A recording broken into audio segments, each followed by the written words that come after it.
the heart of Central Florida, you're listening to the most electrifying show in media, A Neighbor's Choice.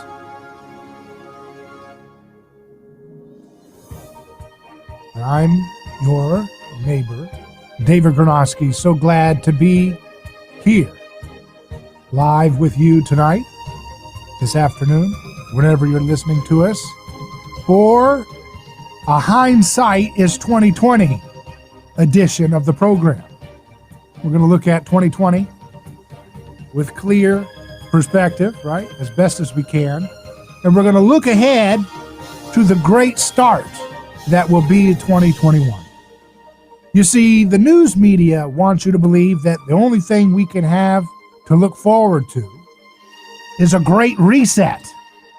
But that is because they're operating under an old, antiquated idea of how things get done. One in which you have a cyclical view of history, in which you just restart back to where you were before, but you try to do it better or something. But that's not the kind of view of history that we have on this program.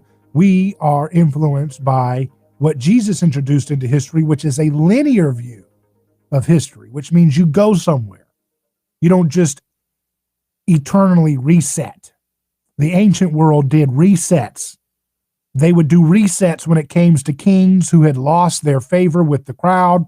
They did resets. They tried to with the story of Job, in which they tried to get him to admit that he was deserving of the blame by the gods so that they could devour and destroy his life.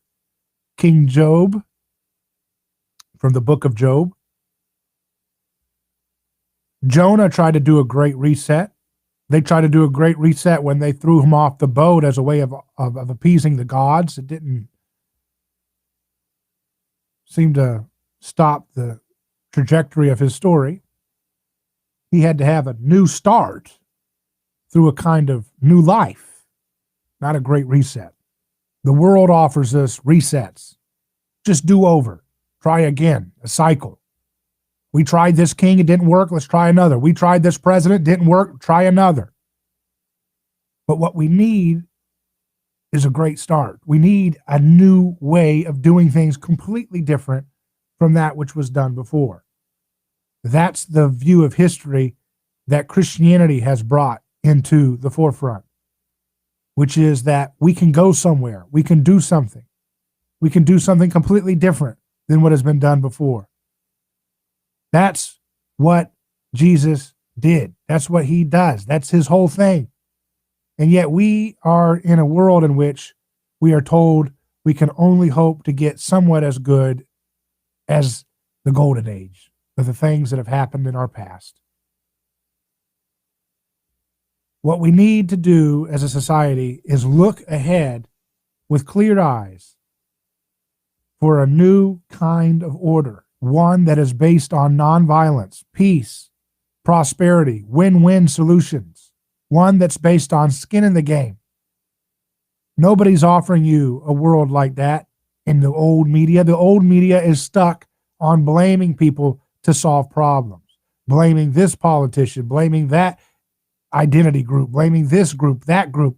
It's always about blaming somebody and getting everybody else to agree that they're the villains, they're the problem, they're the deplorables, they're the irredeemables, and if we can just marginalize, destroy, humiliate, silence, blah, blah, blah, somehow things will resolve with a nice, clean reset to the power structures that they say they hate. When I look at 2020, I look at a year that showed us a lot about human nature. We talked about mob phenomena. Societies know about mob phenomena, but it's hard for us to actually see it in real time. We have seen a society that arrests people for surfing when nobody else is around during a lockdown. We've seen police drag women out of swimming pools in London, swimming by themselves and being dragged and handcuffed because they're swimming during a lockdown. We're seeing so much egregious examples of the mindless nature of human beings to go along with herd decisions and do horrible things to people who violate arbitrary taboos of difference. Taboos based in fear. So what's it going to be? Will we be stuck looking at history to define us? Will we be stuck at always trying to come up with a new narrative of history that will justify our preferred group being able to hurt or exclude or marginalize or oppress another? That's what resets are all about. Resetting who has the power. Resetting who's alive and who's not. We don't want that. We want a great start. We want new ideas, new innovations, new creative works. And they're new because they respect the traditions that we know have inspired us to do the greatest things that we have done. And that is the tradition of telling the story of Jesus and the idea that the human person is sacred. And I know some of you may be listening right now and they say, I don't want to hear about Jesus. I'm not religious. First of all, you cannot not be religious. Everyone is religious. We're always in awe of something. We're always in adoration of something or someone. Religion in the Latin root means to bind together. So if you're bound together by veganism, you've got a religion. You've got a culture culture and religion are basically synonymous. So if you're part of Southern culture or if you're part of punk rock culture, that's a religion. It binds you together with a bunch of other folks that share those same aesthetics with you. So you cannot not be religious. And the other thing is that you may not like Jesus, but you're swimming in his fishbowl. You're playing in a sandbox if you're in the West, or if you're in an increasingly globalized world that imitates the aesthetics of the West. And so you cannot escape the influence of Jesus in shaping the things that you are interested in. Whether you rebel consciously or not, you're still in his fishbowl. Even in your rebellions will be shaped with a Christian sensibility. And we have a hard time wrapping our minds around the idea that our respect for human beings and the least of these and the marginalized is something that Jesus gave to us in history. We don't want to believe that we got this from Jesus. We want to think that, oh no, we're just civilized because we just randomly discovered the scientific method. But as we've seen in 2020, people don't even know what science is. They just use science as a magical incantation to do horrible things to people. I saw a video earlier today of a gentleman who is a restaurant owner who parked his truck behind a health inspector who was citing him for more code violations because I guess he was open in some capacity during this lockdown policy. And the police were telling him to move his car so the health inspector could leave. And he said, look, how am I going to have my cooks and workers pay their rent? How are they going to pay their electric bill? It's not about me. It's about these people. They need to be able to pay their rent. And you want to just put your little job, do your little job, and you don't care about the consequences. That's what Christianity is about. It's about waking up to the consequences of the things that you do and not hiding in a herd. And so much of our society is based on hiding in a herd. Well, I didn't do it. I was just following orders. It's a good job. So therefore, because you have a good job and a good pension, you can do horrible things like shut down restaurants in the middle of people being forced into poverty because of stupid Luddite politics? See, at some point, Christianity has to penetrate the heart of this culture, or we will be ceasing to exist as a society. If we're going to have mindless regulatory robots that constantly shame other people in citations and issue all this mindless lack of skin in the game, they don't care. They've got a job. Their job is to work for a parasitical nanny state. They don't care about what happens to other people. They don't care. I'm putting a little citation. Why? Because your job told you to do that? How do you know that that's okay to do that? Because they said so. Oh, so it's might makes right. You're no different than a barbarian. That you just employ I have the might makes right. Why do you have might makes right? Because somebody in a regulatory state said I did. Is it a law? No, it's an executive order. Is that law? No, but somebody said it's law, so an executive order is now law. That's might makes right. That is not Christianity. And anybody who works in a job in which they cite people and destroy people's lives for nonviolent choices, and they do it and they justify it by saying that they have a job and that's okay because their boss said they could do it, then you are shrinking from what it means to be an imitator of Jesus. You're shrinking away from it. You're moving away from what is supposed to be the way of being an adult. To be responsible for the things that you do. If you want to live like an infant, an adult infant, then you're going to say, well, I'm just doing my job. That's what, and people understand this, but they're so arrogant as a society that they always point it off to other cultures when they do horrible things. Well, the I'm just doing my job thing is just something that dictators and fascists do in other countries in other decades of history. They don't understand that it is deeply, deeply a part of the mentality that they have today. Issuing citations, destroying restaurants for nonviolent choices. Why? Because they work at a cush government bureaucracy where they get a nice pension off the backs of other people's labor. So they're selfish and greedy and arrogant because they're enforcing rules that harm and destroy people's lives, not even based on legislation, not even having that veneer of justification. Just based on mindless herd mentality. That's what we've learned about in 2020, that the groupthink that bound up societies in the world for thousands of years is very much alive now, but that the personhood revolution of Jesus will destroy that toxic groupthink and bring about an opportunity for peace, healing, and nonviolence. But we'll have to work through it to get there. Back in a moment. David Gornoski here. Let me tell you about a man named Gabriel. Every day, Gabriel puts on his boots and drives across America to make sure our store shelves stay stocked with the food people count on. See, Gabriel served our country overseas. He knows that America stands for freedom, quality, and caring for others the way we would like to be treated. That's why when Gabriel saw food shelves getting low during the pandemic, he hit the road as a driver with Oakley Transport. In the land of the free, where no one should go hungry, we need heroes like Gabriel to help keep America fed. CDLA driving professionals. Join Oakley Transport today. Keep America fed. Visit oakleytransport.com or call them today at 1-877-8-TANKER. That's 1-877-8-TANKER. Do you despise lawyers? That may be the case until you need one. If you've been in an auto accident and need legal advice, go to the local attorneys that have served Tampa Bay families for over 28 years. Catania and Catania. They are family owned. They understand your needs with legal advice. When you need legal representation, Catania will care for your case from the beginning to final settlement. You won't need to worry. Catania will represent you throughout the entire process. Auto and motorcycle accidents are too frequent in Florida. If you've been a victim, contact Catania. They don't get paid if you don't get paid. Referrals on request. Contact Catania.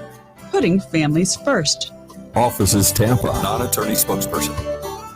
Not ready to go to your favorite seafood restaurant? Get the highest quality fish for less, delivered straight to your door by Fast Fresh Seafood. Order our fresh hot snapper, grouper, mahi, and more. They're boneless, skinless, flash frozen the same day and individually vacuum wrapped. Pick the size filet you want, the amount you want, and checkout's easy at fastfreshseafood.com. The best thing, every fish is on sale. Fastfreshseafood.com. Caught fresh for you, delivered straight to you. Stay home and stay safe.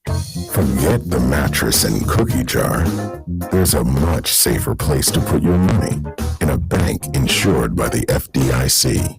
If you have up to $250,000 in checking, savings, or a CD, you can't lose a penny. Your money is 100% protected. Visit FDIC.gov to learn more or call 1-877-ASK-FDIC. The more you know, the safer your money.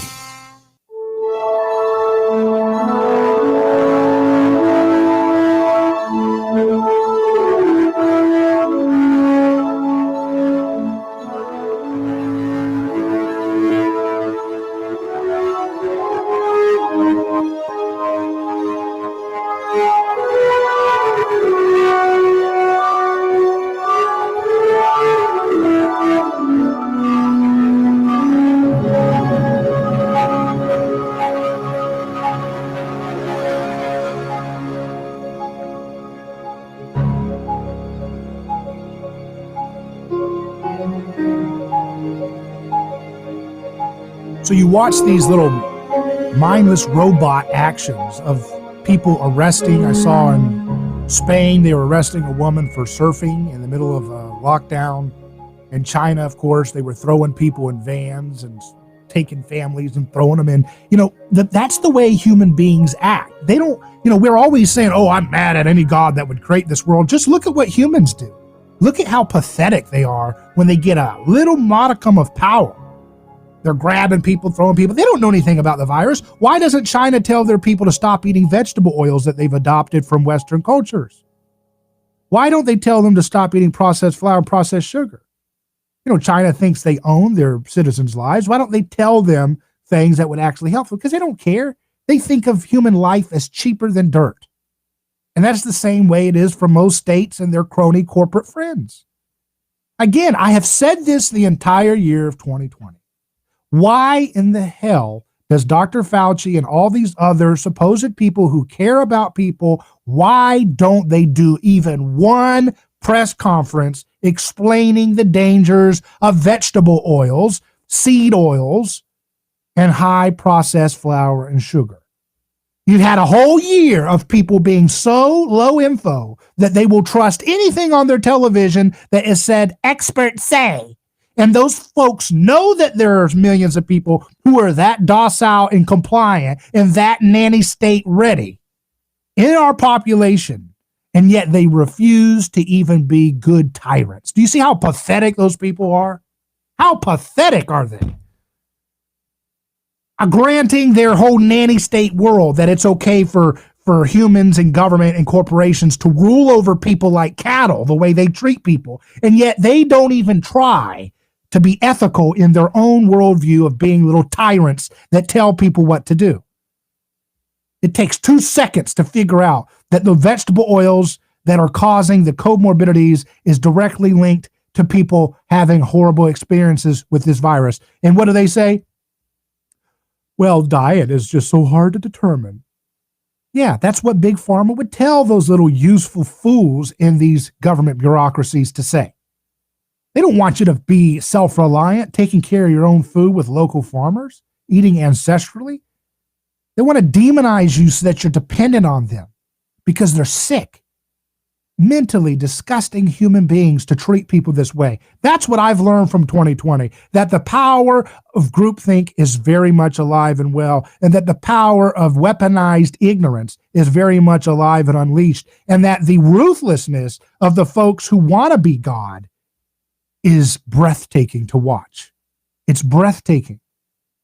The ruthlessness, because I know that human beings want to be God. I know that they want to play God, and that if you give them an ounce of power, they will do whatever they can to tell you what to do.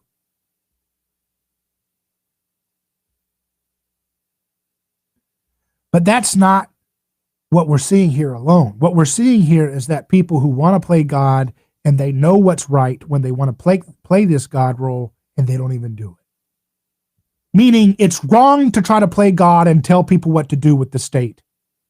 But it's even worse to have that power and then not even try to move people towards the right answers. That is disgusting. That Dr. Fauci, these ignoramuses that don't know the first thing about the immune system. He didn't know whether you're supposed to wear a mask. This guy's supposed to be the king of these disease programs.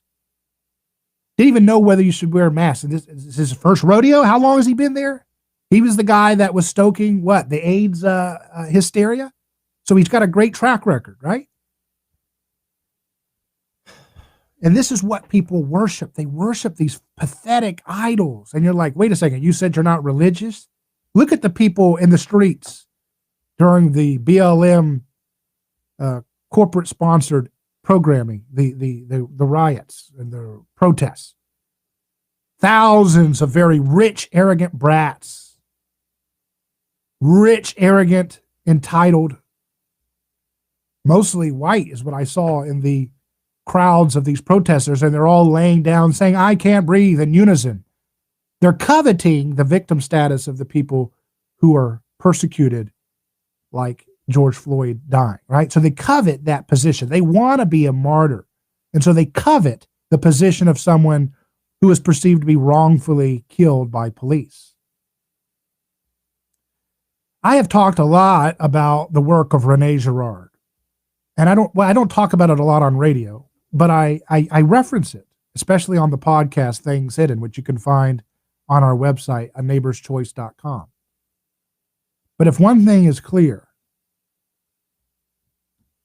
far from talking about him too much, I haven't talked about him enough, apparently, because the things that he talks about, the human nature and its proclivity to be ruled by envy and ruled by keeping up with the Joneses and ruled by a desire to scapegoat and to find transcendence by the exclusion of others.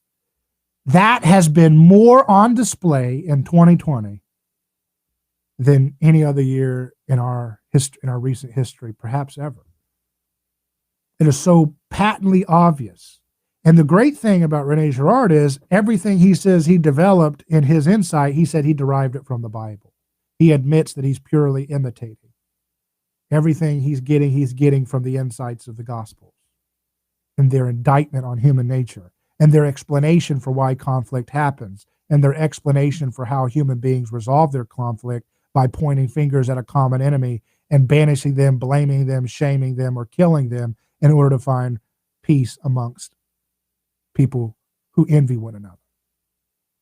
That is so much more true and patently obvious. It's to the point where I used to write articles at sites like Daily Caller and Town Hall and Newsmax, and I still do from time to time, but it's been so patently obvious. The scapegoating, the rituals, the religious ecstasy, the in-group, out-group stuff, the toxic groupthink, the imitation, the envy has been so patently obvious in everything you see around you that I don't even know where to start. It's like every day I try to write one piece. The next day there's an even more egregious piece about exploring the reality of scapegoating in the headlines today. It's just hard to keep up with. But 2020 is a great year for us to encapsulate what's wrong with human beings and what's available to us to move things forward in a better way. And that's what we have to continue to work towards. There's a lot of programs that will tell you what the Democrats and Republicans are doing, but that's so low resolution. We don't have time for that. We'll talk about it. We won't not cover it, but we're always going to move people towards solutions because that's what people need. They need solutions. They don't need grievances. There's things that are plenty to be grieving about, but we can't stay in that low resolution frame. We have to move forward. We have to move to a higher ground. We have to be able to create things. We have to be able to put our skin in the game and let go of our arrogance and our deceit and our masks and get back to the truth of loving our neighbor as ourselves. This can't be done through the force of the state, and it won't be done through political victory. It will only come when we start to recognize the truth that has been hidden since the foundation of the world. We'll be back in just a moment.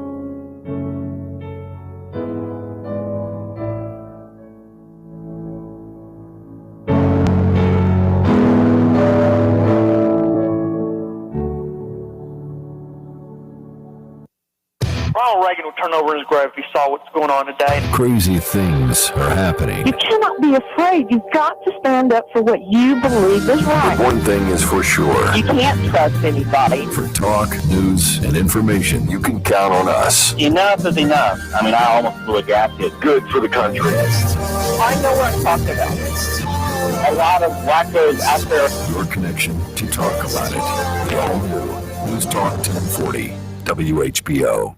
First Colorado, now California. Governor Gavin Newsom today in a news conference with Dr. Anthony Fauci announcing that a variant version of COVID-19 is also in his state. We were informed that this new variant, this new strain that we've identified, obviously from the parts of the globe, identified in Colorado yesterday, has been identified here in the state of California. The state hitting another grim record. 432 people died in the past 24 hours.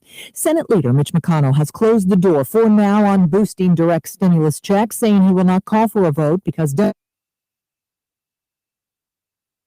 claims and liability protections for big tech that would be attached to the bill. And she played the down-to-earth Marianne Castaway on Gilligan's Island. Actress and humanitarian Dawn Wells died today. Her publicist said of causes related to COVID-19. She was 82. Michelle Franzen, ABC News.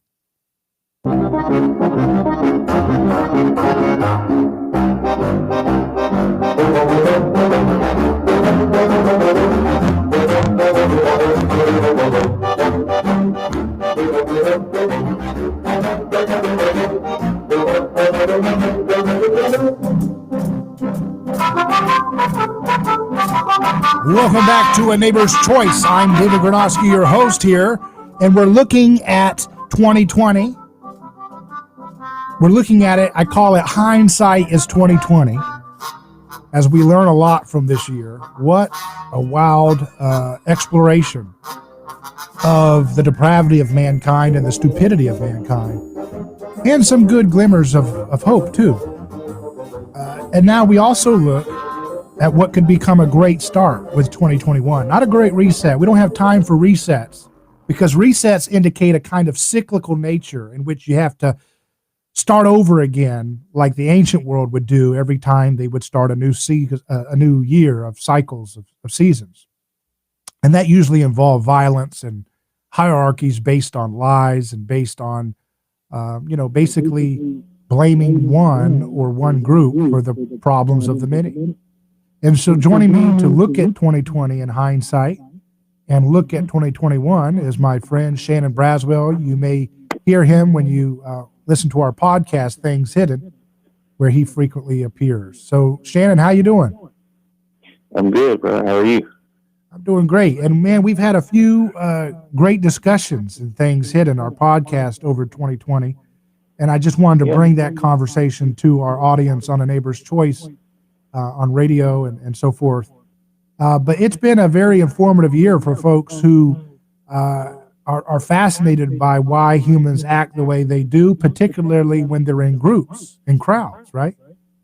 Yeah. I mean, it's it all has to do with, I guess you could call it like a snowball effect, or, birds of a feather flocking together, right? Mm-hmm.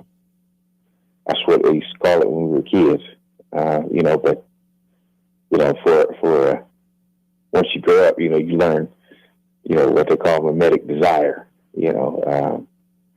catharsis, what have you. So. And we're going to talk about Rene Girard, who is the theory developer for mimetic theory, which we reference on this program. But I want to get to some of the comments here that are related to this. Tina says online, cancel culture is apparently a religion now. And Hunter's Dream says 2020 has made everything so obvious.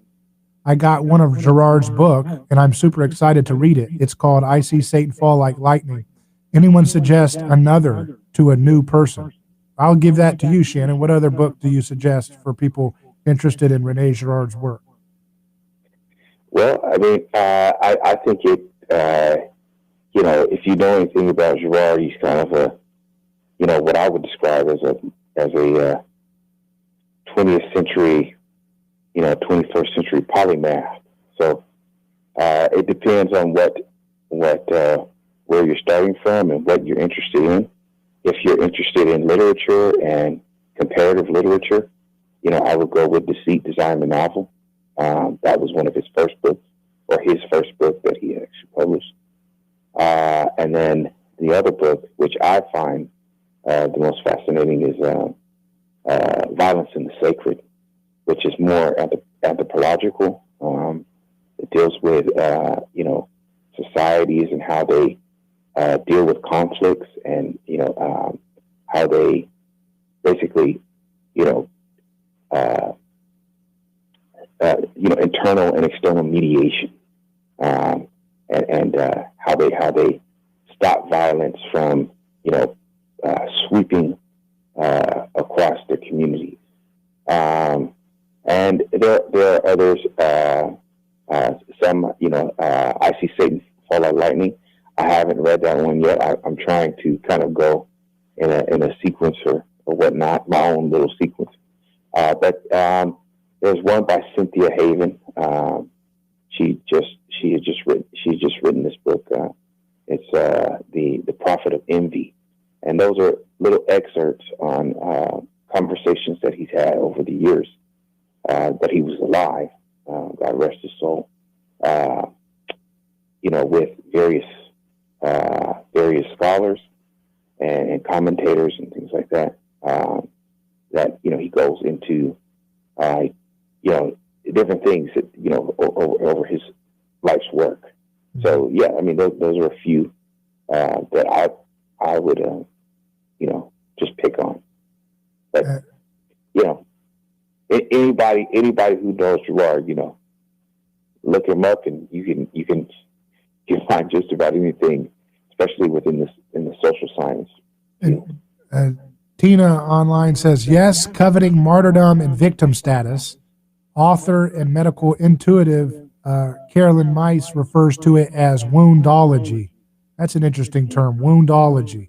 I think she's referring, Shannon, I was talking about how religious it was during the BLM protests when all these rich kids were all sitting and laying on the ground chanting, I can't breathe in unison. Like it was very Girardian. It's like you couldn't make that up as a classic example of how the sacred is involved in so much of normal life and things that people take for granted as not religious, Right. Yeah. I mean, it's kind of like, if you want to say the spirit moving, it's sort of a, if you want to call it some type of spirit, that moves, through the crowd, through the group, so everyone trying to be in unison, trying to be on board, with the same feelings, same thoughts. And in order to feel that, you have to join in. It's, you would say the same thing about, ancient cultures, or pre-Christian traditions, that you see across, the world. In order to, exercise your demons or what have you, you have to, become part of the ritual. You have to engage in the ritual and be an active member, within the group, in order to expel whatever, evil force is there. But, of course, some might argue that, this is taking on some type of evil force, or it's taking on, groupthink, that's what we call it today,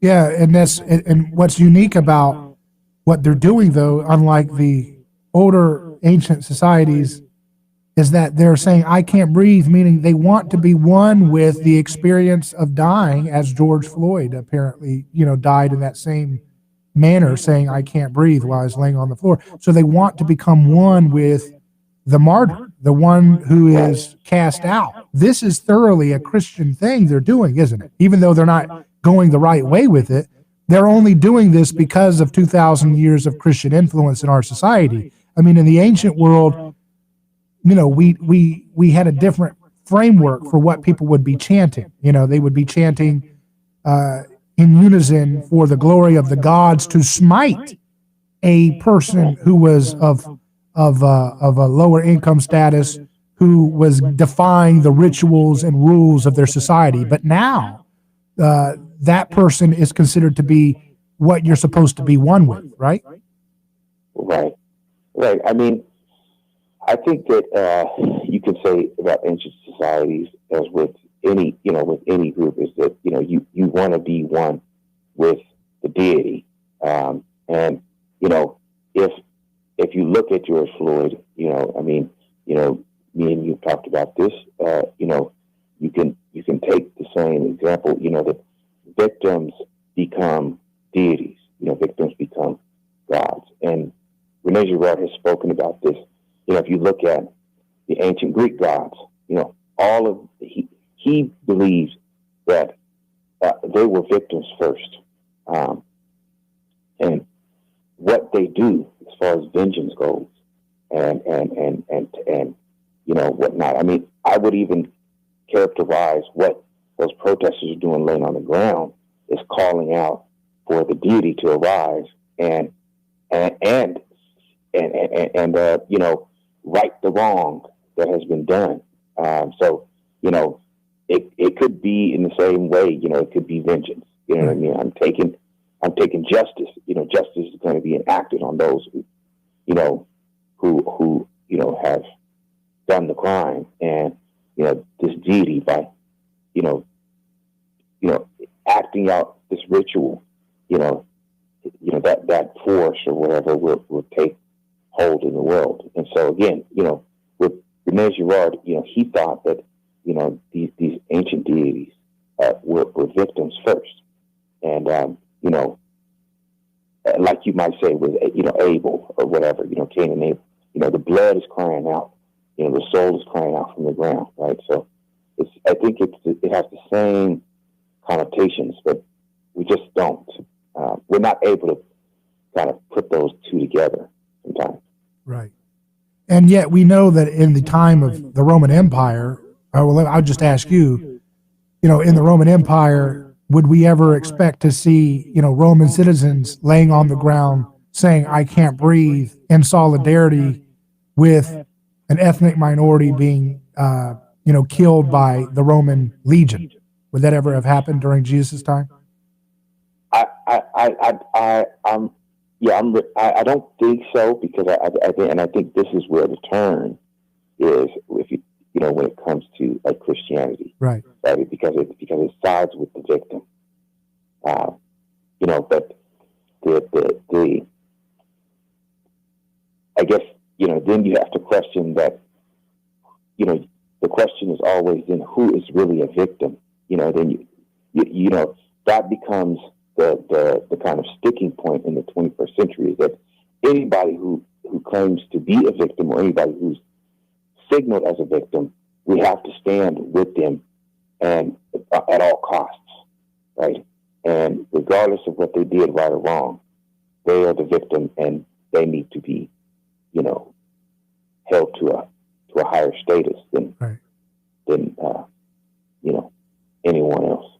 Right, and that's why when commentators like Candace Owens and stuff criticize a person like George Floyd, it's considered to be, very, very taboo and sacrilegious. And I'm not on either side here, because I do think we have to respect people and not demonize them or divinize them. But that's where we're at in our polarized world, where you have to be one or the other. You can't just speak about things plainly, and use a dignified discourse which respects the human personhood. I don't think a man should ever be in a situation where they're about to lose their life over a $20 bill being forged, right? Even if they had a history of being in criminal activities in the past. That doesn't excuse that kind of treatment of human beings over a $20 bill. I mean, of course, the Federal Reserve debases $20 bills every day whenever they create money out of thin air. And of course, they don't have to worry about any punishment. They get rewards. They get the best, most powerful positions in the world, don't they? So we see the hypocrisy laid bare in our society today. But it reminds me, I was watching a clip of some folks in India, Hindus, who were going after Muslims for being accused of butchering cows, and they were saying, you can't be killing these sacred cows, and they would torture people who were accused of killing cows. And I thought, man, that sounds just like what we see today, where you have these online mobs, cancel culture, and they're always going after sacred cows, which are ideas that are supposed to be sacred, like always wear a mask and stay 6 feet apart, and don't go swim in the beach when nobody's around during a lockdown because you'll get the jellyfish sick. They always come up with all these little rules that you got to follow, these sacred cows. And if you violate them, if you butcher a sacred cow, the mob will come after you. Maybe not with machetes like they're doing with this situation in India, but they'll come out with destroying your life and making you a social pariah. Yes. And I think one of the ways to get around this is, within, I mean, you see it a lot in academia, is that, a professor will say something that people, they're triggered by, or they have some kind of emotional attachment to. And, then, like, there was one video I saw with a professor's name is Jonathan Haidt. He's a psychologist, and, he deals with social psychology. And he talks about, he has this critique on this idea of safe spaces within universities where, people, the students want to have these safe spaces where they're allowed to say that, where they're allowed to have conversation. And they don't want, this critique of what they say because they feel triggered by, some insensitive comment. It's all about political correctness, about what you can and can't say. They want to, control the wording. But, the only way to fight back against that is to have articulate discussion, That's right, yeah, and tell the truth about the victims of our society, as the Gospels do when they tell the story of Jesus being wrongfully persecuted by his community. We'll take a quick break and return as we look at Hindsight 2020 and what will be the great start of 2021. Here with Shannon Braswell on A Neighbor's Choice, I'm David Gornoski, back in a moment. Who is your neighbor? Dave and Wally are team drivers for Oakley Transport. One day, they came across a very serious accident on the highway. Some might pass on by, but Dave and Wally saw there was no time to waste. They jumped into action and saved 2 people's lives with moments to spare. That's the kind of courageous love we need more of today. It reflects the respected culture Oakley Transport develops with their driving professionals. CDLA licensed drivers. Join Oakley Transport today for a rewarding career. Visit oakleytransport.com. That's oakleytransport.com. Some law firms advertise that they are the largest. In law, largest is not always best. In fact, your case could get lost in the shuffle with one of those very large law firms. Catania are family-owned. They are Tampa Bay's attorneys representing clients who have experienced auto and motorcycle accidents. Your case will need a local attorney to get a settlement in your favor. Catania serving Tampa Bay families for over 28 years. Referrals on request. Get the local law firm to represent you. They don't get paid if you don't get paid. Catania, putting families first. Car accident, motorcycle accident? Call the local attorneys today. Catania, offices Tampa. Not attorney spokesperson. Looking to enhance your workout at home social distancing? There's no better way to do that than with a post-workout supplement from Fortify. It's the new all-in-one pre- and post-workout supplement. It's completely all-natural. There are no artificial flavors or sweeteners. Fortify Fit is the first of its type in the U.S. Fortify Fit combines all 10 of the latest sports nutrition ingredients in one canister. Build muscle, strength, endurance with Fortify Fit. Plus, it'll kickstart your immune system quickly, safely. Right now, you receive 25% off by using the code RADIO. Use the code RADIO to receive the 25% off discount. Fortify Fit, created and designed by board-certified Dr. Michael Lang. You know him as the radio host of Ask the Doctor. Get Fortify Fit with 2 delicious flavors, strawberry watermelon and fruit punch. Amazing results when using pre- and post-workouts. Fortify Fit, available at fortified.com. That's FORTIFEYE.com. Remember the EYE in Fortify. Dr. Michael Lang's Fortify Fit with 2 delicious flavors, keeping America fit and healthy during this time of precautionary change.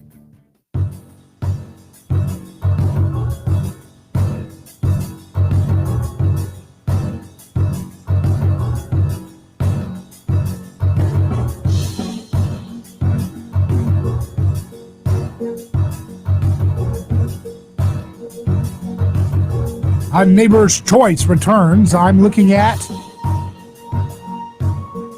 2020, and I'm here with my friend Shannon Braswell looking at 2021.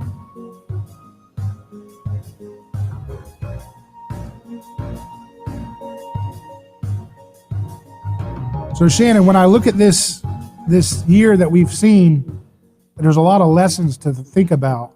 about what human beings are capable of. I saw a video of a restaurant owner who was blocking the path of a health inspector who was there to give them a fine or something to punish them for whatever they were doing while the lockdown was open. And he was saying, how are you going to pay these people's rent? How are you going to pay these people's electric bill?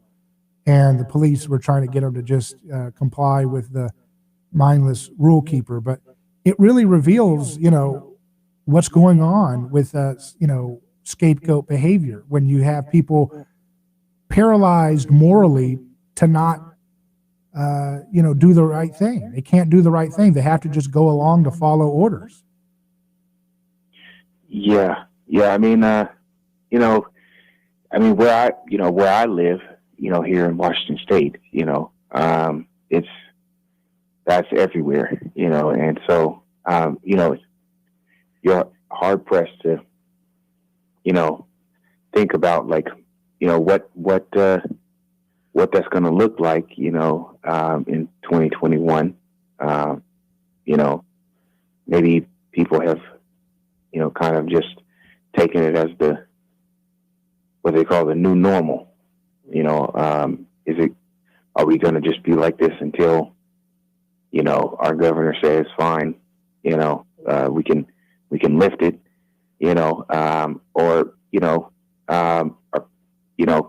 are people fearful that, this could happen again, and what's going to be the reaction, if it does happen again? I heard something, in which Elon Musk said, this is probably just a precursor to something that, will probably most definitely happen in the future that's going to be far worse. And, this is a lesson to Americans about, what kind of society they want to live in and how they want to, enact their rights, for freedom and the right to move about as they wish, and things of that nature. So, maybe this is a teaching moment for people to really think about, how we want to, move together, you know what I mean? And live together, and, how we want to, interact with our institutions. Because, I also heard something on NPR. I don't know if you know that station, where the lady, one of the ladies, she was joking around about Jay Inslee, praising him for being sort of like the father figure, paternalistic. Now, in any other situation, this idea of, being paternalistic would have been seen as, chauvinism or, male dominance. But in this situation, it turned out to be something that was a good thing, and you see this woman, praising his paternalistic actions. So, that's the kind of hypocrisy that, you see coming out with this pandemic. And at the same time, it's a chance for us to really, make some decisions on where we want to go in the future.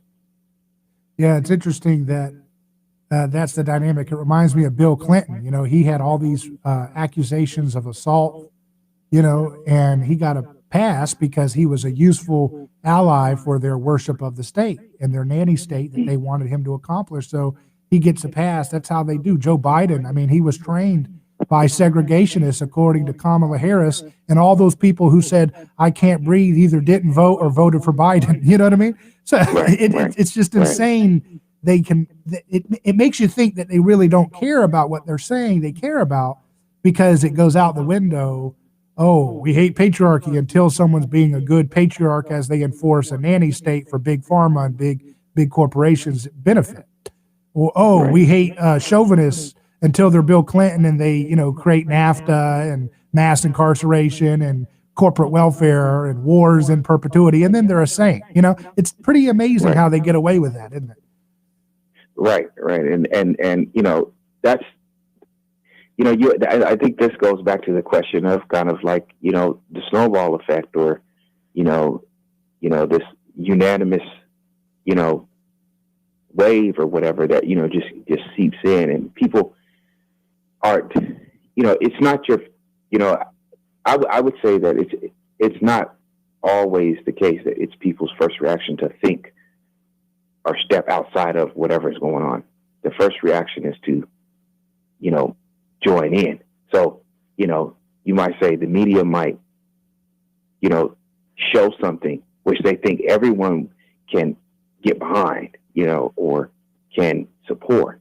And people are not able to question, or say, well, wait a minute, what is really happening here? Or what is the deep, what is, underneath all of this, right?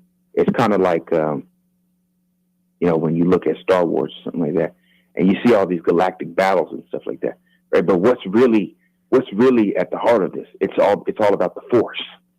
You know what I'm saying? That's what's the deeper part, right? And so, like, you think about all of this that's going on, right now, with all of this social upheaval and political strife and stuff like that. It's like, okay, but what's really going on here? Maybe it has something to do with the culture, right? Maybe it has something to do with our, culture and walking away from faith, our roots and our values. So that is I think the linchpin. We really need to have a serious conversation about our culture and where it's going. Yeah. And